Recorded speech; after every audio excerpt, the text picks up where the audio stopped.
Et d'ailleurs, on peut aussi imaginer que ce changement d'orientation vient du président de la République et que si Gérald Darmanin a été maintenu dans ses fonctions, c'est pour adopter une nouvelle politique pour ce deuxième quinquennat d'Emmanuel Macron, François Bersani. En journaux ou du soir ou du matin, mais où il commençait à, un peu comme des ballons d'essai, en tout cas, par exemple, sur l'expulsion des étrangers délinquants, il avait lancé des pistes. Nous, ce qu'on attend, c'est qu'une fois que ces pistes sont lancées sur la place publique, elles se transposent en une application à court terme, parce qu'on a eu un beau vol de la sécurité, mais sur lequel on n'avait pas abordé véritablement ces sujets. Pour rebondir sur ce que disait Dominique, en fait, en matière de loi nouvelle, il n'y a quasiment pas besoin en fait, de loi nouvelle, donc c'est même pas un obstacle de devoir légiférer. L'idée, c'est de faire appliquer les lois. C'est de faire appliquer les lois, parce que les interdictions du territoire français pour les délinquants étrangers existent déjà. Elles sont prononcées peut-être pas suffisamment, avec parfois un peu de frilosité par les tribunaux, donc ça existe déjà. Reconduire quelqu'un qui est en situation irrégulière, ça c'est tout à fait possible, sauf qu'on a un problème de place aussi dans le centre de rétention, donc en fait il se déplaçait aussi pour inaugurer un nouveau centre de rétention à Lyon. Et c'est aussi un vrai problème puisque, outre la surpopulation carcérale dans les établissements pénitentiaires, on a aussi un manque de place dans les centres de rétention, ce qui fait que beaucoup d'individus on en a beaucoup parlé ces jours-ci, des obligations de quitter le territoire ou des arrêtés de reconduite, ne sont pas retenus dans un lieu fermé jusqu'à l'expulsion, parce qu'il n'y a pas suffisamment de place. En plus, depuis le Covid, il faut savoir qu'il y a beaucoup de centres de rétention en France, comme à Plaisir dans les Yvelines, qui ont été transformés en CRA Covid, en centres de rétention spécifiques Covid, où on met les malades Covid de toute la France dans ces centres. Et donc, on a réduit de 50% la capacité hôtelière de ces centres, puisqu'ils sont affectés uniquement à des malades du Covid. Donc, c'est plein de problèmes techniques, mais il n'y a pas de problème juridique. Oui, mais donc, ça va aller vite. Ça va évoluer, puisqu'il y en a de moins en moins des malades du Covid. Écoutez, par exemple, le centre que je connais le mieux, qui est à Plaisir dans les Yvelines, il a normalement une capacité d'une 30aine de places quand il est un CRA normal. Quand il est un CRA Covid, depuis le début du Covid, il est limité à 13 places. Aujourd'hui, il y a 10 retenues sur 13, donc on est quand même proche à chaque fois de la saturation de ces centres Covid. François Bersani, l'État peut-il reprendre la main dans ces quartiers gangrénés ? Bien entendu, Michael, il n'y a aucune fatalité, il n'y a pas de résignation non plus de la part des policiers, il y a une résilience continue dans les forces de sécurité intérieure. Tout ce que les policiers demandent, eux, c'est d'abord des instructions claires et nettes, ça c'est la première chose. Deuxièmement, avoir les moyens en effectif, puisqu'en fait, ce n'est pas un problème de moyens d'arsenal juridique, c'est un problème vraiment de faire appliquer. Donc pour faire appliquer, il faut déjà des instructions claires de la préfecture, par exemple, en matière pour les étrangers en situation irrégulière, ou en matière de justice pour décerner les fameuses interdictions du territoire français dont parlait Jean-Michel Fauvergue, qui peuvent aller jusqu'à 10 ans pour des crimes et 5 ans pour des délits. Mais surtout, c'est un problème de moyens. En effet, depuis des années, nos collègues de représentants syndicaux dans le Rhône réclament 500 effectifs qui ont été perdus au fil des années. Une lente érosion, évaporation des personnels présents sur le Rhône, parce qu'il y a eu d'autres priorités ailleurs en France. Là, aujourd'hui, vous avez parlé dans votre reportage de la CRS 8 de Bièvre, qui s'est appelée pendant un moment la force d'action rapide. Ça devait être une unité qu'on déployait à 2 heures en gros de Paris pour sécuriser sur des gros troubles à l'ordre public. Sauf que cette compagnie, elle n'est pas pérenne. C'est-à-dire que dès lors que la température va retomber, elle va revenir sur d'autres terrains de jeu. Et donc, ce qu'on a besoin, par exemple, sur le Rhône, c'est vraiment d'une sédentarisation de personnel, mais de nouveaux personnels. Parce qu'aujourd'hui, vous savez, les priorités, elles sont tellement nombreuses en matière de lutte contre le terrorisme, en matière de lutte contre les violences familiales, de lutte contre les points de deal et la sécurité du quotidien. Donc, sans le fleuriste que vous filmiez, mais on a vu d'autres professions, des restaurateurs qui ont du mal, les supérettes qui doivent fermer à 17h parce qu'elles s'appliquent un couvre-feu, puisqu'elles estiment que c'est trop dangereux pour elles d'ouvrir après 17h là, sur le quartier de la Guillotière. Ce qu'il y a besoin, en fait, c'est d'ailleurs, ce que les citoyens réclament, c'est une occupation du terrain. Et pour occuper le terrain, il faut l'occuper de façon continue, pas sur un one-shot pendant une semaine après un événement. Il faut que les policiers soient là jour après jour. C'est un peu comme on a voulu faire la tolérance zéro aux États-Unis ou à New York. Il y avait une occupation incessante du terrain. Et puis, on revenait tous les jours. On remettait le métier sur l'ouvrage tous les jours. Et puis, on a déplacé, au final, cette délinquance. Et puis, c'est le jeu du chat et à la souris. Mais aujourd'hui, on a besoin vraiment d'occuper ce terrain. Maire de Lyon, il a tweeté hier, ce n'est pas d'un ministre dont nous avons besoin, mais de plus d'effectifs. Les que ce soit les policiers, que ce soit les citoyens, que ce soit même les parlements, enfin les élus de ces villes-là, ils ont besoin en effet qu'après ce déplacement, qui est un passage, on va dire, obligé pour le soutien, on l'a dit tout à l'heure, à toutes les forces engagées, pas que les forces de sécurité, hein, les forces vraiment dans l'ensemble, eh bien, ils ont besoin que derrière, en effet, il y ait des actions. Si ça devait rester juste un déplacement sporadique ou en tout cas non suivi après de faits, là, on pourrait, enfin, les citoyens auraient tout à fait raison de trouver que ce n'était qu'un exercice de com. Mais là, donnons-lui le crédit de se déplacer. Et encore une fois, comme l'a très bien dit Dominique, c'est un peu schizophrène. Quand un ministre se déplace, on se dit mais pourquoi il se déplace, ou alors il aurait dû le faire déjà avant. S'il se déplace trop à chaud, on lui dit bah, c'était pas le moment, vous allez envenimer la situation. Il faut savoir que le dernier homme politique qui est venu à la Guillotière, il a fallu 300 policiers, c'était la visite de Jordan Bardella pour une immersion sur CNews. Il avait fallu 300 policiers pour sécuriser. Bon, s'il avait dû se déplacer peut-être à la Guillotière aujourd'hui, peut-être qu'il en faudrait autant, sauf que depuis quelques jours, il y a en effet des effectifs qui sont sédentarisés, donc je pense que le quartier est pacifié, en tout cas le temps que ces effectifs sont là.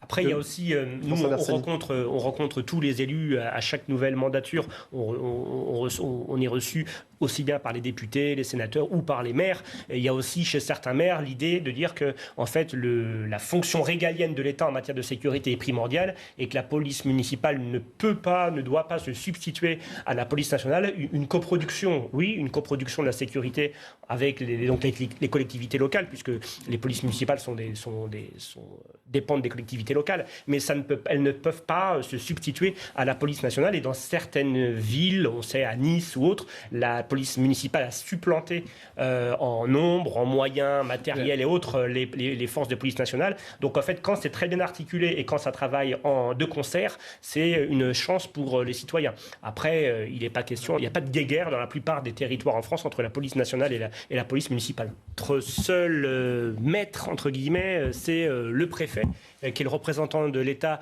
donc à l'échelle du département. Et donc c'est lui qui coordonne la sécurité et qui est notre interlocuteur principal. Alors oui, Dominique de Montvalon disait, pour les citoyens, ils sauront juger à l'aune de prochaines élections en fonction des moyens qui nous sont donnés. Eh bien nous, on juge en tout cas, on juge le bilan, on va dire, du ministre de l'Intérieur, et c'est pour ça qu'on travaille les organisations syndicales avec lui, comme sur le Beauvau de la sécurité, pour toujours réclamer des moyens. Je voulais juste, par rapport aux annonces, on y reviendra peut-être, au niveau du Rhône, nous, en matière d'effectifs de sécurité publique, on avait absolument besoin de 300 arrivées juste pour compenser les pertes.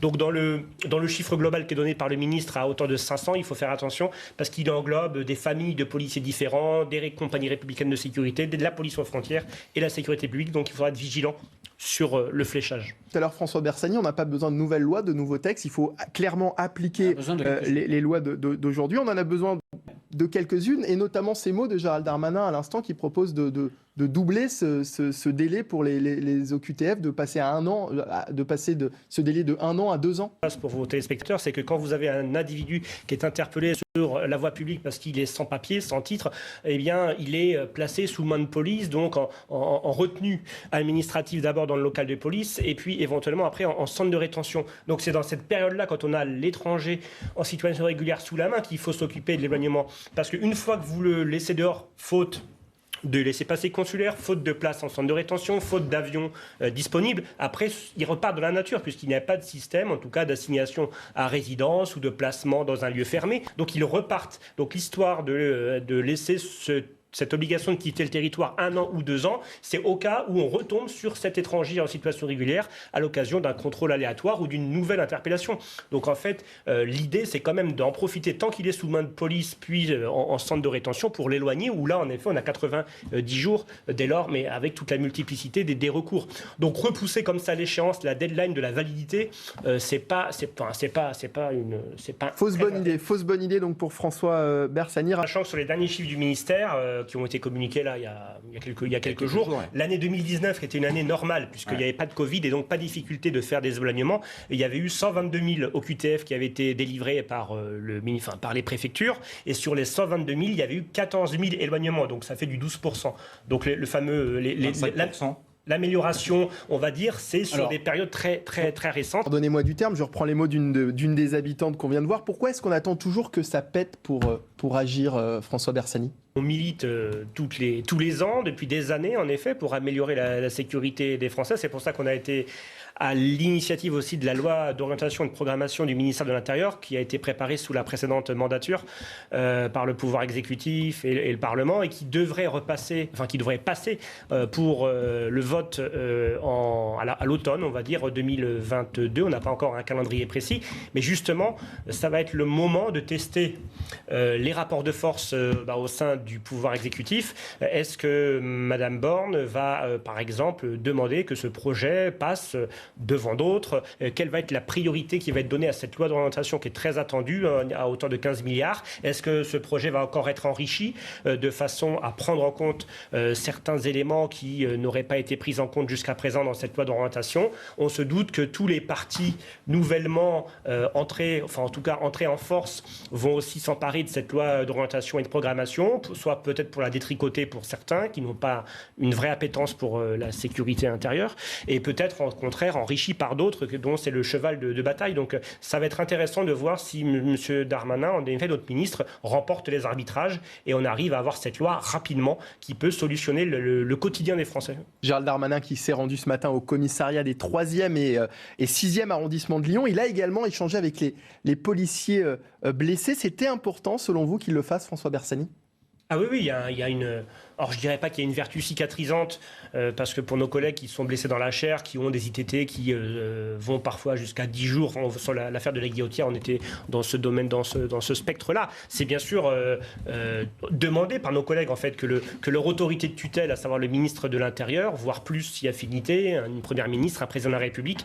En plus, ils étaient assez déçus sur le discours du 14 juillet du président de la République qui avait fait l'impasse, en tout cas, sur les sujets de sécurité. Mais là, quand il y a en effet des faits divers, de toute façon, c'est très franco-français, on va dire, parce que les corps intermédiaires que sont, par exemple, les organisations syndicales dans la police, elles ne cessent de dénoncer un petit peu le fait de prêcher dans le désert. On l'a vu pour la colline du Crac à Paris, on l'a vu pour les événements qui ont lieu maintenant dans beaucoup de villes de France moyennes. On parle maintenant de plus en plus de problèmes à Nantes, au Mans, on parle de problèmes à Rennes aussi, qui se soulèvent. Et c'est vrai que souvent, il faut attendre un fait divers plus important les uns que les autres et la couverture média pour nous servir de caisse de résonance. C'est malheureux, mais c'est ainsi. Mais en effet, les citoyens, aujourd'hui, ils ont besoin d'une présence forte de l'État, pas que de la police nationale. Ils ont besoin de l'hôpital, ils ont besoin de l'éducation nationale, ils ont besoin de tous les derniers hussards noirs de la République dont on fait partie. Et donc la venue du ministre, c'est en effet symbolique, certes, mais c'est attendu par nos collègues. Mais comme je vous l'ai dit tout à l'heure, il faut qu'après le passage, eh bien, on ait de l'action assez proche. Et il faut qu'à l'automne, il y ait de l'action. François Bersani, vous êtes d'accord avec ça? Ce n'est pas seulement un problème d'effectifs? Oui, il y aurait beaucoup à dire. En fait, là, il faut que la sécurité du quotidien, la sécurité intérieure, elle fonctionne sur deux jambes. Il y a la jambe, on va dire, ministère de l'Intérieur et la jambe justice. Parce que certes, on l'a dit, les policiers travaillent chaque jour dans tous les territoires de France et ultramarins. Mais une fois qu'ils ont arrêté, interpellé, une fois que les officiers de police judiciaire dont je fais partie ont présenté à la justice, ce qu'ils attendent, c'est de ne pas revoir les mêmes individus le lendemain ou sous 30 jours. Et donc que la justice prenne en charge le bébé. Et une fois que la justice a le bébé en main, qu'elle le transporte jusqu'à la pénitentiaire. Donc c'est cette chaîne, c'est la fameuse chaîne pénale, on en revient toujours pareil, avec les 3 maillons essentiels. Aujourd'hui, on a une embolie qui touche, on a vu avec la paupérisation et de la justice et de la pénitentiaire, avec le manque de place en prison, on a un phénomène d'embolie, ce qui fait que même si nous, on continue à vider l'océan à la petite cuillère, l'océan se remplit. Des communes restent dans ces centres de supervision urbains municipaux et à la demande soit des commissariats ou des préfectures, on a un déport dans les commissariats de police, déjà pour les levées de doute, pour éviter que quand on a des appels 17 police secours nous signalant un problème, on envoie éventuellement une patrouille pour rien, avec un danger, pour lever par exemple le fait de possible guet-apens ou embuscade. Donc ça sert à ça. Et puis ça sert aussi après à emmener des forces nécessaires, pas plus, pas moins que ce qu'il faut. Donc c'est important d'avoir en effet ce départ. Mais la vidéoprotection ne sera jamais un produit miracle, parce que une fois qu'on a les images, encore faut-il les exploiter, les traiter et envoyer des forces dessus. François Bersani, ça vous fait réagir ça? C'est terrible ce que raconte cette policière quand elle explique l'inefficacité des centres de rétention où les délinquants en situation irrégulière qui s'y retrouvent pour se faire expulser sont finalement relâchés pour des situations absurdes. François Bersani? Oui, oui, c'est un parcours du combattant. Alors, pas de procéder à ces contrôles ou à ces interpellations, mais une fois que l'individu est dans les locaux de police ou de gendarmerie, là, c'est un vrai parcours du combattant pour arriver à la fin ou à la destination que nous souhaitions, à savoir un éloignement quand, bien sûr, les conditions de droit sont respectées. On l'a dit déjà sur ce plateau, il y a plein d'embûches. Il y a des embûches sur les mineurs non accompagnés, il y a des embûches sur les mineurs ou majeurs dont on n'arrive pas à établir avec sûreté, et on nous les rejette. Donc il y a plein de petits obstacles qui se dressent et qui au final donnent des chiffres d'exécution des obligations de quitter le territoire qui sont très faibles. Il y a aussi la paupérisation aussi sur la police aux frontières avec des baisses d'effectifs, avec des baisses de construction de centres de rétention. Donc c'est toute une chaîne en fait qui doit s'articuler et aujourd'hui cette chaîne elle s'articule difficilement et ça donne une impression, alors ça peut frustrer, ça frustre beaucoup de nos collègues qui ont le sentiment que de travailler pour rien, il n'y a rien de pire pour un fonctionnaire de la sécurité intérieure que de travailler pour rien, parce que derrière, il y a aussi des victimes, il y a aussi, comment dire, faire en sorte que l'espace public soit réservé à ceux qui ont des droits d'y séjourner ou d'y résider. Donc c'est compliqué à vivre au quotidien. Une autre affaire dont je voulais vous parler, dont on a pris connaissance ce matin, quelques heures avant la visite du ministre de l'Intérieur Gérald Darmanin, un autre policier a été blessé, toujours dans le quartier de la Guillotière. Un homme à scooter en plein rodéo a refusé le contrôle des forces de l'ordre et a percuté un policier. Il était environ 22h30 ce vendredi soir lorsque les faits se sont produits. Il y a clairement aujourd'hui une mise en lumière sur des faits, on le voit ici, qui se produisent tous les jours, François Bersani. Réprimé par la brigade anti-criminalité de Lyon. Cet individu a dans un premier temps fait mine de se soumettre au contrôle et puis a réaccéléré en traînant sur une dizaine de mètres notre collègue qui, bon, heureusement, n'a que des blessures légères et superficielles, mais avec une ITT quand même d'un certain nombre de jours. Lyon s'était déjà signalé avec le phénomène des Dalton. Là, en l'occurrence, c'était un rodéo, mais sans Dalton. Mais avec ou sans Dalton, on a aussi ce problème toujours prégnant de l'occupation du domaine public par des auteurs de rodéo et toujours, comme on le dit, ces forces de police qui interviennent, qui n'écoutent que le courage et puis le pourquoi de leur recrutement pour garder la paix. La plupart, nous sommes des gardiens de la paix. Et donc, aujourd'hui, on a ces faits qui se succèdent, qui deviennent une triste banalisation, en fait, de ces faits. Donc, il y a une répression accrue sur les rodéos, mais c'est encore source de très nombreux blessés dans nos rangs et aussi, malheureusement, de blessés chez les citoyens qui sont percutés de façon accidentelle. Jean-Michel Fauvergue, hallucinant ce qu'elle nous raconte encore une fois, François Bersani. On s'habitue à tout, mais en effet, oui, la reprise, en fait, tout est une question de reprise de l'espace public par les forces de sécurité intérieure. C'est tout à fait possible, mais pour ça, il faut, sur le long terme et le moyen terme, occuper, et que ce ne soit pas du one-shot. Donc c'est pour ça que nous, on veut du travail de long terme, et on se pose aussi la question, on est très satisfait des 300 policiers nouveaux annoncés par Gérald Darmanin. 571, 570 voilà, mais il y avait policiers il y a eu déjà un acompte, en fait, sur les policiers, il y avait déjà eu un acompte au cours des 2 dernières années. Voilà, nous, l'inquiétude, c'est toujours si on projette plein de forces sur Lyon, ce qui est nécessaire, il y a toujours le risque de déshabiller Pierre pour habiller Paul, et c'est peut-être d'autres services qui en attendaient, qui vont être un petit peu désemparés. Mais ça, c'est du travail qu'il faut mener sur le recrutement. C'est pour ça qu'il faut aussi assurer, maintenir un recrutement toujours à niveau stable pour justement faire face à des coups durs comme là.